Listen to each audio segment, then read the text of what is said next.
भागयो then बहुजन्म समर्जतेन सत्संगमम च लभते पुरुषो यदावै। ये महाराज, ये हमारे सत्कर्मों का, हमारे पुण्य कर्मों का प्रतिफल है जो हमारे इस ग्राम खिरिया में, ये नर्मदा तट की, ये नर्मदा खंड की ये पावन भूमि,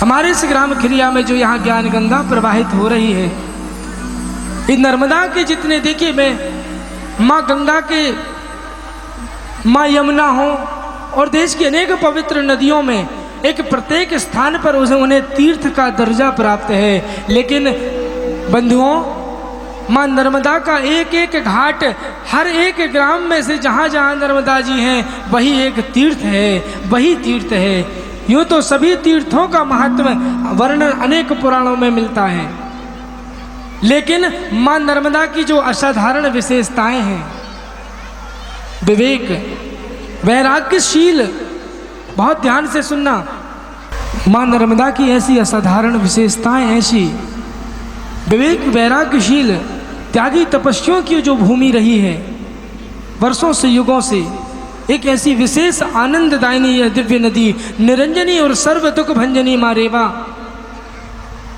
और इन रेवा खंड के ही अंतर्गत हमारे ग्राम में ये जो ज्ञान गंगा प्रवाहित हो रही है भागवत रूपी, परम पूज्य श्रद्धेय श्री त्यागी जी महाराज के सानिध्य में, और यही ज्ञान गंगा प्रवाहित होगी हमारे ग्राम गर्धा में 1 अक्टूबर से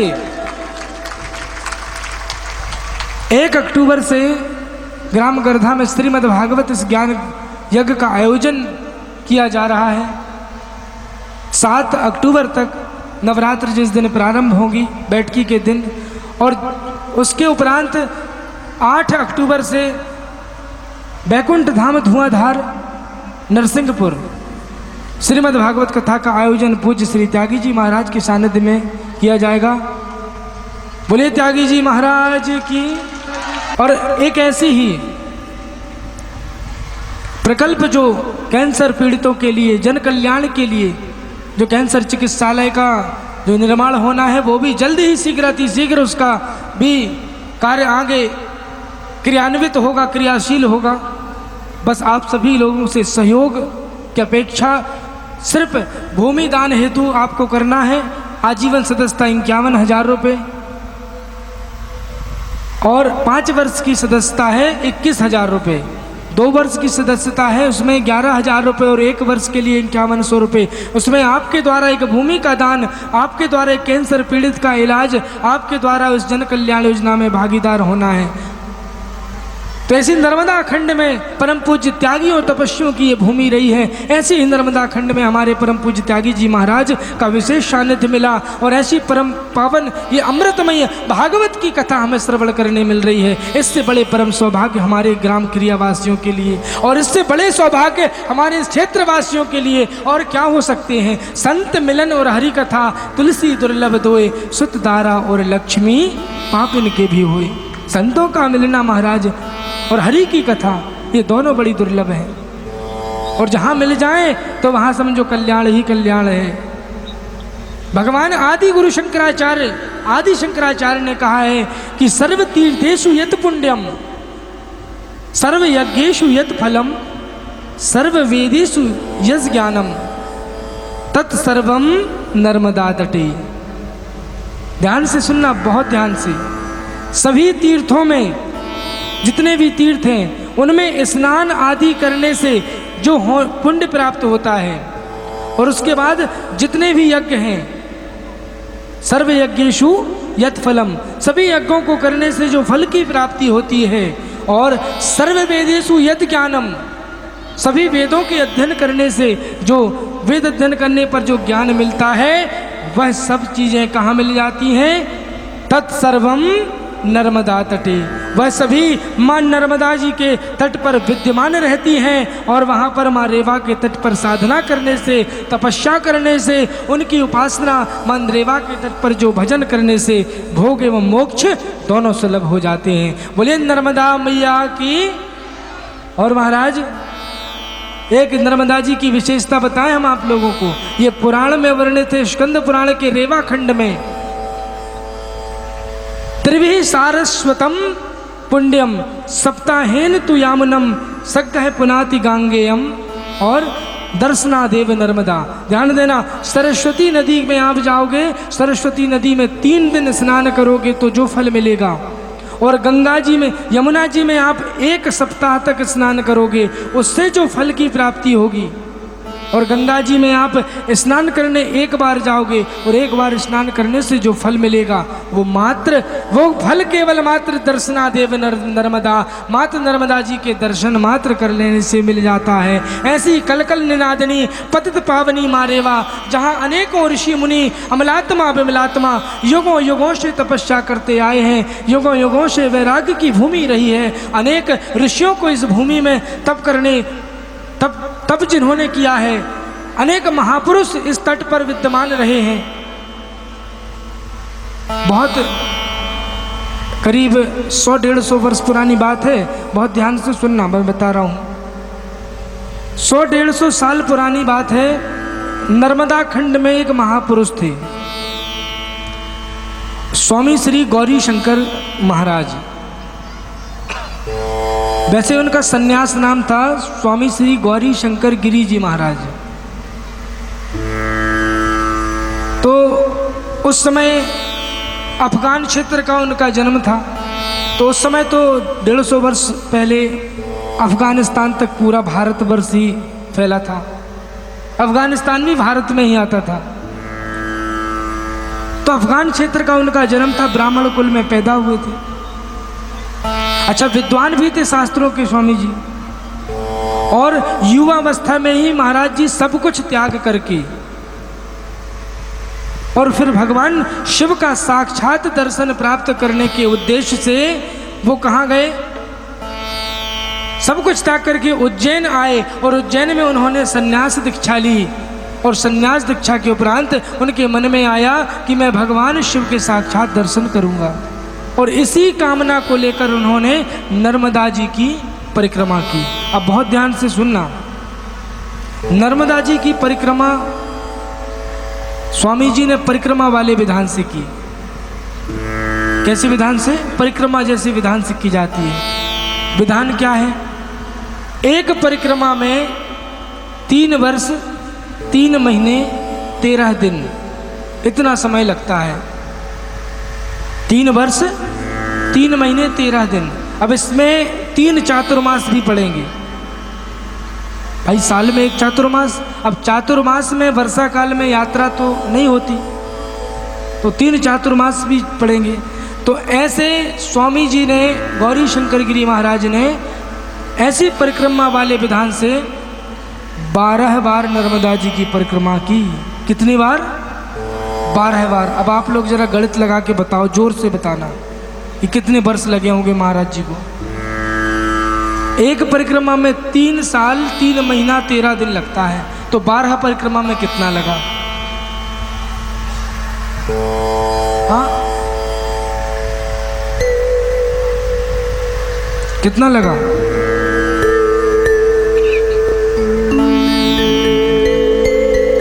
लगभग 40 वर्ष, 40 साल लगे। स्वामी जी 40 साल तक नर्मदा जी की परिक्रमा करते रहे। अच्छा, जब उन्होंने परिक्रमा प्रारंभ की तो 1200 साधुओं की जमात उनके साथ चलती थी। बड़े प्रभावशाली थे, बड़ा प्रभाव था उनका महाराज जी का। 1200 साधुओं की जमात निकलती थी। तो अच्छा, वहाँ से निकलते हुए जब अपने, अब देखिए बहुत ध्यान से सुनना, बहुत ऊंची बात बता रहे हैं हम। अपने नरसिंहपुर से होते हुए स्वामी जी उस समय 1200 साधुओं की जमात कहाँ पहुँची? साईं खेड़ा, जहाँ अभी स्थान है साईं खेड़ा के पास, जो नर्मदा जी हैं, वहाँ पर उनकी जमात रुकी महाराज श्री की। और उस स्थान में अब महाराज श्री के मन में आया कि बुढ़ापा आने को आया है। मैंने सोचा था, मन में कामना लिया था कि नर्मदा जी की परिक्रमा करूंगा तो भगवान शिव का दर्शन प्राप्त करने के उद्देश्य से, लेकिन शंकर जी के दर्शन तो नहीं हुए। इसलिए क्या मैं इतना अधमाधम हूँ? मैं इस अधिकारी ही नहीं हूँ, इसलिए इस शरीर को रखने का कोई प्रयोजन नहीं है।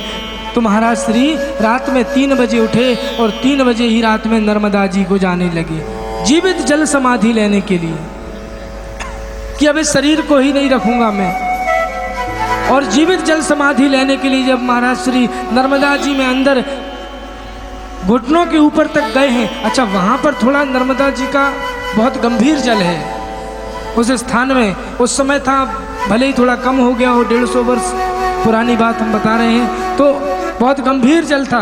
महाराज जी घुटनों तक पानी में जब वहाँ गए, 3 बज रहा था रात्रि का।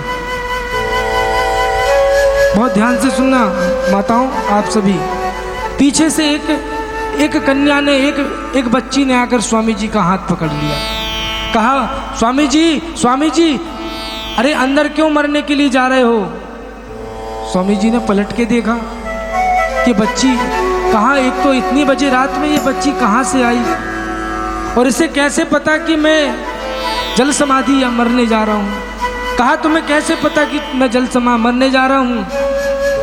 तो उस बच्ची ने कहा स्वामी जी हमें सब कुछ पता है कि आप मरने जा रहे हो। क्यों, तुम नर्मदा हो क्या, तुम्हें जो सब कुछ पता है? कहा उस बच्ची ने हाँ मैं नर्मदा हूँ। और उस कन्या ने उस बच्ची ने अपना नर्मदा जी के मूल स्वरूप में वहीं स्वामी जी के सामने प्रकट हो जाती है। दिव्य मगर पर सवार और चतुर्भुज रूप धारण किया मां नर्मदा ने गौरी शंकर महाराज को दर्शन दिया। अब गौरी शंकर महाराज जी के आंखों से आंसू गिरने लगे। माँ मैंने आपकी परिक्रमा पूरे परिक्रमा विधान से 12 परिक्रमा की, 40 वर्षों से मैं परिक्रमा कर रहा हूँ कि शिव जी के दर्शन हो जाएं, उनका साक्षात्कार हो जाएगा, लेकिन नहीं हुए। तो माँ नर्मदा कहती है अरे स्वामी जी आपको पता नहीं है, जब आपने परिक्रमा प्रारंभ की, 2-4 परिक्रमा कर ली, उसके बाद से ही लगभग मान लीजिए आप स्वामी जी ने 40 वर्ष परिक्रमा की, तो जब 20 वर्ष ही कर लिए थे, बोले 20 साल से आपके साथ जो 1000-1200 साधुओं की जमात चलती है, उनमें एक महात्मा, एक साधु चलते हैं, वही शंकर जी हैं। वो तो 20 साल से आपके साथ, स्वयं शंकर जी आपके साथ चल रहे हैं, तुम दर्शन की बात कर रहे हो, आपकी सेवा करते करते। अब स्वामी जी बड़े अचंभित रह गए, अरे कौन शंकर जी हैं? मेरी जमात में तो 1000-1200 साधु हैं। कहा आपकी जमात में एक साधु है जिसका नाम है केशवानंद, वही केशवानंद जो साधु है। तो स्वामी जी ने सोचा केशवानंद तो भंडार का काम करता है, भोजन भंडार में रहता है, दिन भर खाना बनाना, बर्तन इत्यादि साफ करना, सब पंगत बिठालना साधुओं की, वो भजन तो कभी करता नहीं, वो कैसे शंकर जी हो सकता है? भ्रम हो गया फिर से। कहा एक स्वामी जी, नर्मदा जी कहने लगी आप जाकर देखो। तब स्वामी जी उसी स्थान पर आए जहाँ पर जमात ठहरी थी। तो यही केशवानंद एक पतौली लेकर और मांझ रहे थे, 4 बज रहा था रात्रि का, और मांझ रहे थे महाराज घिस घिस के। स्वामी जी ने सोचा ये कैसे शंकर जी हो सकता है, शंकर जी ऐसे बर्तन मांझेंगे? नर्मदा जी फिर प्रकट हुई, स्वामी जी आप फिर भ्रमित हो रहे हैं, एक काम करो, जाकर उन्हें पीछे से स्पर्श करो। तो गौरी शंकर महाराज गए और पीछे से जैसे ही केशवानंद को, ध्यान से सुनना बंधुओं, जैसे ही गौरी शंकर महाराज ने स्पर्श किया केशवानंद को, और जैसे ही केशवानंद ने ऐसे पीछे पलट के देखा गौरी शंकर महाराज को, तो महाराज क्या देखते हैं गौरी शंकर महाराज? त्रिनेत्रधारी, 3 नेत्र जटाओं में गंगा जी और भाले चंद्रमा, गले में नाग डला हुआ शंकर जी का स्वरूप। बोले शंकर भगवान की।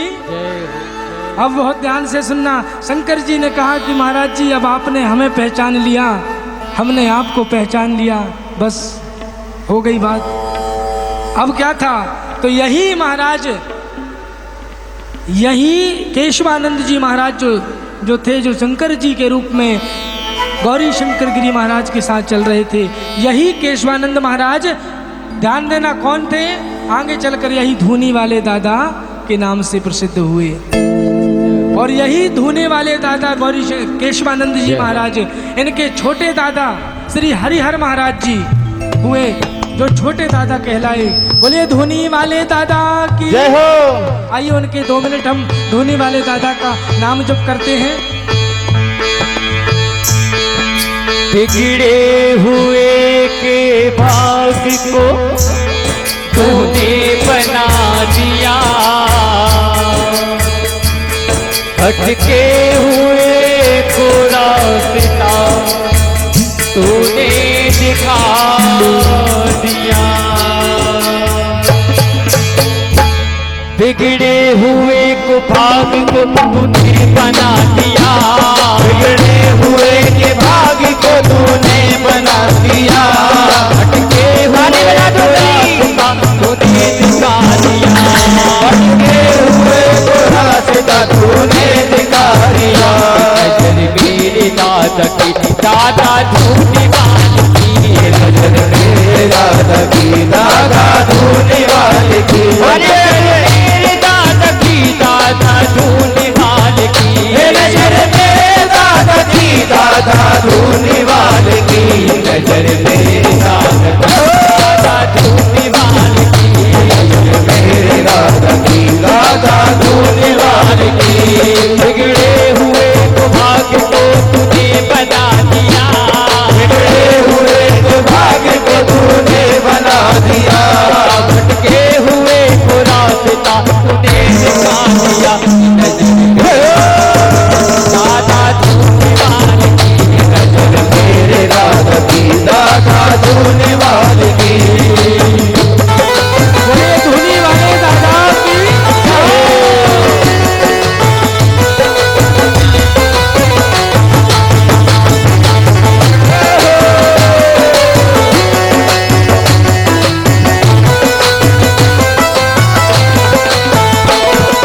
जहाँ जहाँ कदम पड़े चमन कर दिया, ओ जहाँ जहाँ कदम पड़े चमन कर दिया, जहाँ जहाँ कदम पड़े चमन कर दिया, ओ जहाँ जहाँ कदम पड़े चमन कर दिया। शहरों में तेरे खंडवा तूने बसा दिया, शहरों में तेरे खंडवा तूने बसा दिया। तेरे दादा दादा धूनी वाली की, नजर मेरे दादा की दादा धूनी वाली की। जब तक बिका न था तो कोई पूछता न था, जब तक बिका न था तो कोई पूछता न था। ये कर्म मेरे धूनी वाले दादा की है कि आज हम सब यहाँ पे एक साथ हैं। बाहर भी गए थे, यहाँ भी गए, सब एक साथ गए। जो दादा का कर्म है हमारे धूनी वाले दादा के लिए एक बार जयकारा लगाएंगे, दोनों हाथों को उठा के अपने बोलो धूनी वाले दादा की जय हो। कहना है धूनी वाले दादा से, जब तक बिका न था तो कोई पूछता न था, जब तक बिका न था तो कोई पूछता न था, जब तक बिका न था तो कोई पूछता न था, जब तक बिका न था तो कोई पूछता न था। तूने खरीद के मुझे अनमोल कर दिया, मेरे दादा की दादा धूनी वाली की, नजर मेरे दादा की दादा धूनी वाली की। माजन गई थी तूने उसे लाल दे दिया, गई थी तूने उसे लाल दे दिया, माजन गई थी तूने उसे लाल दे दिया, माजन गई थी तूने उसे लाल दे दिया। लाल खजाने को जैसे माल दे दिया, नजर मेरे दादा की दादा धूनी वाली की, नजर मेरे दादा की दादा धूनी वाली की।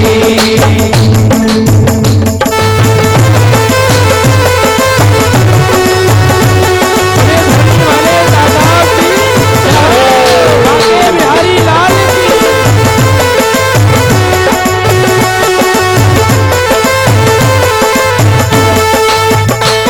दादा की दुआओं में है अजब सी मस्तियाँ,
बाके बिहारी लाल की। तो भगवान की जो लीला है इसका बड़ा ही अद्भुत प्रसंग सुखदेव जी महाराज ने सुनाया कि कैसे यमुना के उस विषैले जल से सारे ब्रजवासियों की रक्षा की भगवान ने।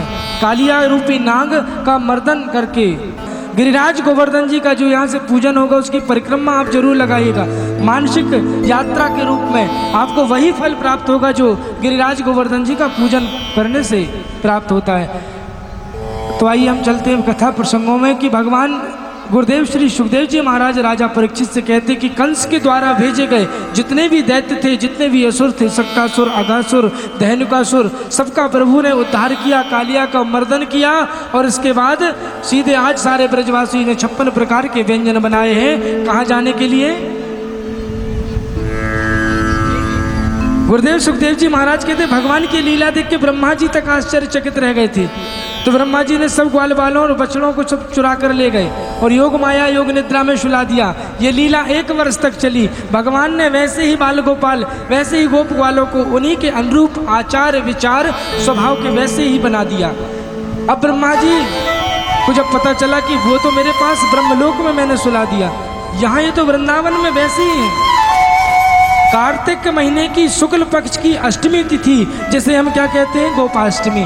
गोपाष्टमी के दिन पहली बार आज मैया यशोदा ने खूब अच्छा सुंदर श्रृंगार कर दिया कन्हैया का, और आज पहली बार गौएं चराने के लिए आज गए हैं। गोपाष्टमी के दिन भगवान कार्तिक की शुक्ल पक्ष की अष्टमी तिथि से भगवान ने गौपालन का कार्य किया, गौ चराने का कार्य किया है। उस दिन वो गोपाल कहलाए। तो महाराज वहाँ अघासुर का प्रभु ने उद्धार किया, जो अजगर का रूप बना के आया था। इस प्रकार ब्रह्मा जी के उस गर्व को दूर किया, ब्रह्मा जी का जो भ्रम हो गया था उसे उसकी निवृत्ति की मेरे गोविंद ने। अब यहाँ पर देखा सुखदेव जी महाराज वर्णन कर रहे राजा परीक्षित से कि सारे ब्रजवासी आज इंद्र उत्सव मनाने की तैयारी में लगे हैं। तो उन ब्रजवासियों को मेरे प्रभु ने कहा कि आप इंद्र का उत्सव क्यों मनाते हो? कहा इंद्र वर्षा करते हैं, वर्षा से हमें फसल प्राप्त होती है, हमारी फसलें हरी भरी रहती है, जिससे हमें अनाज मिलता है, इसलिए हम हर साल इंद्र उत्सव मनाते हैं। भगवान ने कहा कि ये इंद्र का काम, उसको एक दायित्व सौंपा गया है। क्या सौंपा गया है? दायित्व सौंपा गया है। इंद्र वो केवल यदि तुम्हें पूजा करनी है तो जो गोवर्धन जी की करो, इन पर्वतों की, इस भूमि की पूजन करो, जो जिससे हमारी गौएं चरने जाती हैं, हरी हरी घास जो चारण करके जहाँ से आती हैं, जहाँ से हमें फसल प्राप्त होती है। यदि पूजन करना है महाराज, तो भगवान कह रहे हैं श्री कृष्ण उन सारे ब्रजवासियों से कि आप गोवर्धन जी का पूजन करो। सारे ब्रजवासियों ने, ब्रजांगनाओं ने आज देखिए 56 प्रकार के व्यंजन बनाए और सब चल दिए कहाँ? गिरिराज गोवर्धन जी की तलहटी में। वहाँ पहुंचकर सबने खूब उत्सव, दिव्य उत्सव मनाया। गिरिराज गोवर्धन जी को 56 प्रकार का भोग लगाया। कल हमने बोला था कौन कौन भोग लेके आया है? कोई नहीं लाया। जय हो, बोलो राधे राधे। महाराज यहाँ पर जब 56 प्रकार के व्यंजन लगे भोग में, इंद्र ने देखा तो इंद्र कुपित हो गया कि मेरा उत्सव मनाते थे, आज बंद कर दिए और गोवर्धन जी का उत्सव मना रहे। तो इंद्र ने मेघों को आज्ञा दी और मेघों ने ऐसी मूसलाधार बारिश की महाराज, ऐसी मूसलाधार बारिश की कि 7 दिन 7 रात तक मूसलाधार वृष्टि होती रही ब्रजमंडल में। उस गोवर्धन जी के पास इतनी वर्षा हुई, सारे ब्रजवासी दौड़े प्रभु रक्षक कृष्ण जी से कि कन्हैया हमारी रक्षा करो। प्रभु श्री कृष्ण ने उन सारे ब्रजवासियों की, गिरिराज गोवर्धन जी को सबसे छोटी वाली कनिष्ठिका उंगली में, सबसे छोटी उंगली में गोवर्धन जी को धारण कर लिया। बोलिए गोवर्धन धरण भगवान की जय। महाराज धारण कर लिया। 7 दिन तक प्रभु ने उंगली पर धारण करके रखे इस गिरिराज गोवर्धन जी को, और 7 दिन बाद वो इंद्र का मान चूर चूर हो गया। जो अभिमान था इंद्र को, क्षमा मांगी इंद्र ने, भगवान की स्तुति की। सारे ब्रजवासी जो थे सब लाठी लगाकर खड़े हुए थे, एक एक लाठी ऐसे लगाकर खड़े थे।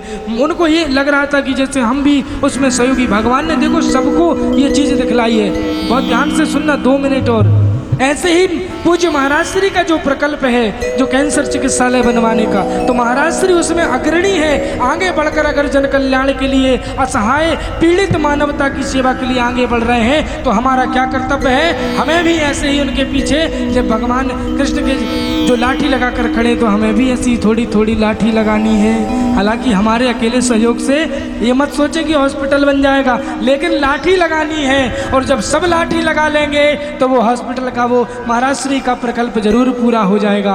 बोले वृंदावन बिहारी लाल की जय। अब महाराज भगवान की देखिए लीला, ये लीला का उद्देश्य, ये लीला भगवान ने प्रकृति, पर्यावरण, यहाँ मिट्टी लीला की तो सिर्फ माटी से जोड़ा भगवान ने कि तुम अपनी माटी से जुड़ो, मातृभूमि से जुड़ो, उसका मान रखा। यहाँ प्रभु ने इंद्रोत्सव बंद करा के गिरिराज गोवर्धन जी का पूजन करवाया है। क्यों? क्योंकि भगवान कहते हैं इस लीला के पीछे का उद्देश्य है, इस लीला के पीछे का उद्देश्य मेरे प्रभु का कि तुम प्रकृति की पूजा करो। ये प्रकृति ही नारायण है, ये वृक्ष ही देवरूप है। इन वृक्षों का जब तक आप संवर्धन करोगे, इनका संरक्षण करोगे, तभी आपको वो देवत्व, आपसे प्रसन्न रहेंगे, तभी देवता और तभी मैं भी तुमसे प्रसन्न रहूंगा। ये ठाकुर जी ने लीला करके ये उपदेश दिया है, ये संदेश दिया है। इसलिए आज से इसी समय, इसी क्षण पवित्र प्रांगण भागवत जी के समक्ष, संत महात्माओं के समक्ष ये संकल्प लेना है हमें कि आज के बाद हम कम से कम हमारा हर एक जन्मदिन, हमारे बच्चों के जो जन्मदिन रहता, उनके जन्मदिन में साल में एक बार उनका जन्मदिन एक पौधा लगाकर अवश्य मनाएंगे। एक पौधा लगाकर मना लिए ना तो आपको गिरिराज गोवर्धन जी की पूजा का फल मिलेगा मेरे प्यारे भाइयों बहनों। और दूसरा संकल्प आपको लेना है, भारतवर्ष की जितनी नदियाँ हैं, नर्मदा हो, गंगा, यमुना, सरस्वती, क्षिप्रा, विप्रा, सरयू, कावेरी, कृष्णा, गोदावरी, जितनी नदियाँ हैं छोटी से लेके बड़ी तक, उन सारी नदियों में कभी प्रदूषण नहीं करना। यदि जाए भी तो उन्हें प्रदूषित मत करना, पॉलीथीन का उपयोग उसमें मत करना, कचरा मत डालना। जितना नदियाँ, ये नदियाँ जो हैं यही हमारी जीवन धारा है, ये नदियाँ ही यही संस्कृति को बचा के रखी हैं। ये हर एक हमारी जीवन का आधार है। हमारी आने वाली पीढ़ी हमें कम से कम कोसे ना कि हमारे जो पूर्वज थे, उन पूर्वजों ने ये दुर्दशा करके गए हैं कि जिसकी सजा आज हम भुगत रहे हैं। और उनके लिए यदि हम कुछ नहीं कर सकते तो इतना तो कर सकते हैं बंधुओं। और ये करना, इतना तो हम कर ही सकते हैं कि नदियों को, पर्यावरण को, प्रकृति को सुरक्षित, संरक्षित। अभी आपने देख ही लिया, 2 वर्षों से देखते आ रहे हैं कि ये वैश्विक संकट कोरोना नाम की जो महामारी, सारा विश्व जिससे प्रभावित था, कितनी ऑक्सीजन की समस्या, ये भी हमने देखा। और ऑक्सीजन की समस्या से लोग कितनों ने अपने प्राण तक गंवा दिए, ये भी हमने देखा। तो महाराज एक एक वृक्ष लगाने का संकल्प कौन कौन लेगा? हाथ ऐसे करेंगे, और जो लगाएगा वही करेंगे। भागवत जी रखे, नहीं लगाएंगे तो नहीं करना। जाओ, पूज्य महाराज श्री के द्वारा जो है पीपल का वृक्ष, अभी हमारे द्वारा ग्राम उमरिया चिल्की में वृक्षारोपण का कार्यक्रम रखा गया था महाराज श्री के निर्देशानुसार। तो वहाँ पर पीपल के जो 24 घंटे ऑक्सीजन डिस्ट्रीब्यूट करता है, देता रहता है 24 घंटे, पीपल का जो पौधा है। तो पीपल लगाएं, नीम लगाएं, आंवले का वृक्ष लगाएं, आम लगाएं, ऐसे फलदार पौधे, ऐसे पौधे उनके अच्छा, उनकी रक्षा भी करनी, केवल लगा के छोड़ नहीं देना है। उनको संरक्षित कैसे करना है जब तक वे थोड़ा बड़े ना हो जाए, ये भी आपको करना है, ये भी दायित्व है। ठीक है? अरे जोर से हाँ बोल दो, भले करो ना करो। हाँ बोलो, हाँ, और बोलो करोगे, क्योंकि संकल्प लिया। भागवत जी ठाकुर जी बैठे हैं। आइए हम सब मिलकर गोवर्धन जी की मानसिक परिक्रमा करते हैं और मानसिक उनकी पूजन करते हैं। जो भी भक्तगण, माताएं, बहनें, भैया लोग यहाँ आकर गोवर्धन जी का पूजन करना चाहें, आके स्पर्श करें, प्रणाम करें, पूजन करते जाएं। मैं तो गोवर्धन को जाऊं मेरे वीर, ना माने मेरो मनवा। मैं तो गोवर्धन को जाऊं मेरे वीर, ना माने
गोवर्धनाथ पहुंच कर सात कोस की कर परिक्रमा, सात कोस की कर परिक्रमा, सात कोस की कर परिक्रमा, सात कोस की परिक्रमा, सात कोस की कर परिक्रमा, सात कोस की परिक्रमा, सात कोस की कर परिक्रमा। सात कोस की परिक्रमा। और कह रहे हैं 7 कोस की जब परिक्रमा हो जाएगी उसके बाद क्या करेंगे अपन और मैं तो मानी सी गंगा नहाओ मेरे वीर माने मेरो बनवा। मैं तो मानसी गंगा नहाओ मेरे वीर नहीं माने मेरो बनवा। मैं तो मानी सी गंगा नहाओ मेरे वीर माने मेरो बनवा। मैं तो मानसी गंगा नहाओ मेरे वीर नहीं माने मेरो बनवा। मानी सी गंगा नहाओ मेरे वीर माने मेरो बनवा। मैं तो गोवर्धन को जाओ मेरे वीर नहीं माने मेरो बनवा।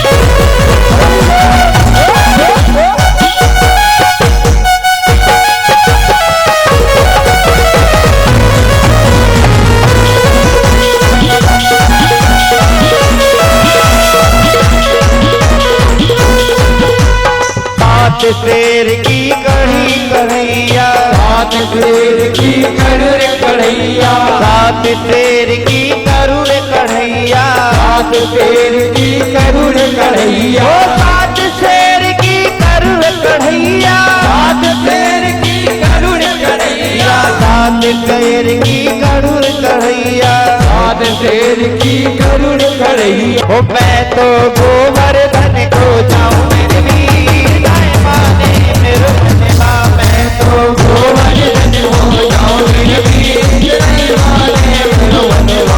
और कहना क्या गोवर्धन से श्री गोवर्धन महाराज महाराज तेरे माथे जिसके सोए श्री गोवर्धन महाराज महाराज तेरे माथे मुकुट विराज रहो। तेरे माथे मुकुट विराज माथे मुकुट विराज रहो। तेरे माथे मुकुट विराज रहो। तेरे माथे मुकुट विराज रहो। श्री गोवर्धन महाराज तेरे माथे मुकुट विराज रहो। श्री गोवर्धन महाराज महाराज तेरे माथे मुकुट विराज रहो।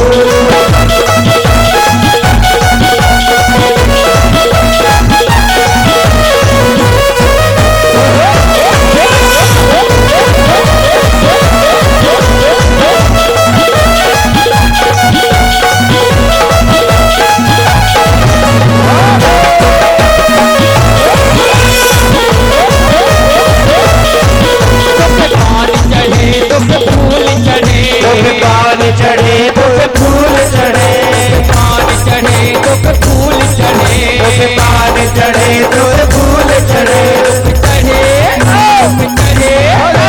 चढ़े दूध की धार आधार तेरे माथे मुकुट विराज रहो। श्री गोवर्धन महाराज महाराज तेरे माथे मुकुट विराज रहो।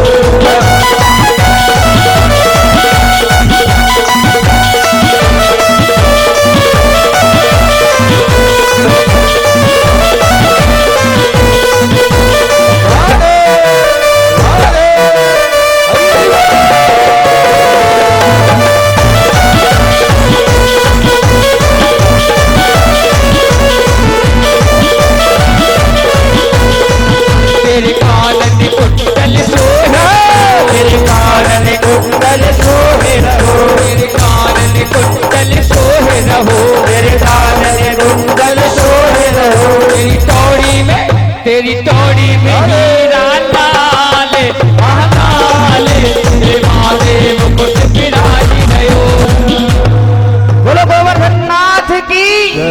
और आइए सभी अपने स्थान पर खड़े हो जाएं, भगवान की मंगलमय आरती।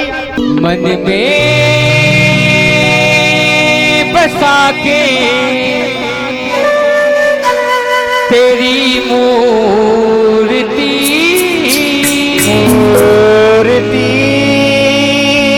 उतारूं मैं गिरधर तेरी आरती।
तेरी महिमा गाए संत करे ध्यान, नारद गुण गान करे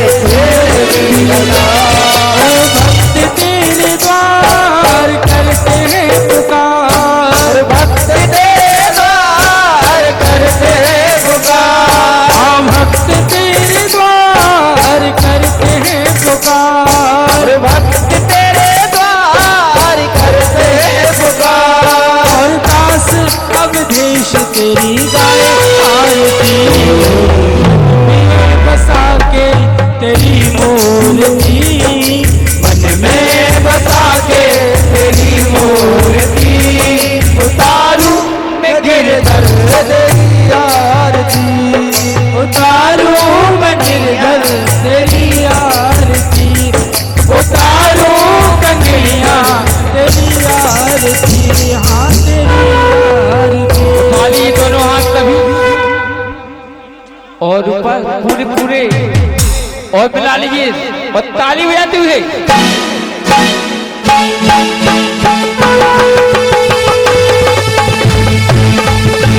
हर भोरे गार में करुणा के तार में संसारे धार में बज गए हार, राम चंद्र में विराज बाबा भवानी जय तारे माला सारी गाई, पान माला कराए कराए कराए नमः शिवाय नमः शिवाय। तमेव माता जगता तुमेवा, तमेव वन्दे जगता तुमेवा,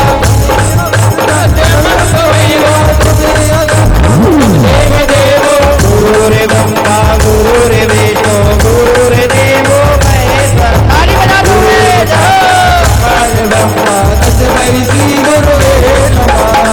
केशवं राम नारायण केशव दामोदरं वासुदेवं हरे श्रीधरं भाग्यवं गोपिका वल्लभं जानकी नायकं रामचन्द्रं भजे। मैया ऐसी तो ऐसी तो मेरे जैसे बने कदूधरे हारे रे, नर्मदा मैया हो, नर्मदा मैया ऐसी मिली रे, ऐसी तो मिली रे जैसे बनकर महातारी और बाप रे, नर्मदा मैया हो, नर्मदा मैया प्यारी लागे रे, प्यारी लागे रे जैसे चंदा ओ लागे चकोरे रे, नर्मदा मैया हो। हर घर भगवा छाएगा, हर काज में आएगा, एक ही नारा एक ही नाम, राज की कर तैयारी, एक ही नारा एक ही नाम, हम हत्या को बंद करेंगे, संकल्प हमारा है, संकल्प हमारा है, हिंदुस्तान हमारा है। हरे हरे भगवा छाएगा, राम राज आएगा, एक ही नारा एक ही नाम, जय श्री राम जय श्री राम। सबके संकट दूर करेगी, सबके संकट दूर करेगी ये वर्षाने वाली। करना है क्या करना है? बजाओ बजाओ बजाओ ना, बजाओ राधा नाम की ताली, बजाओ राधा राम की ताली, बजाओ राधा राम की ताली, बजाओ राधा राम की ताली।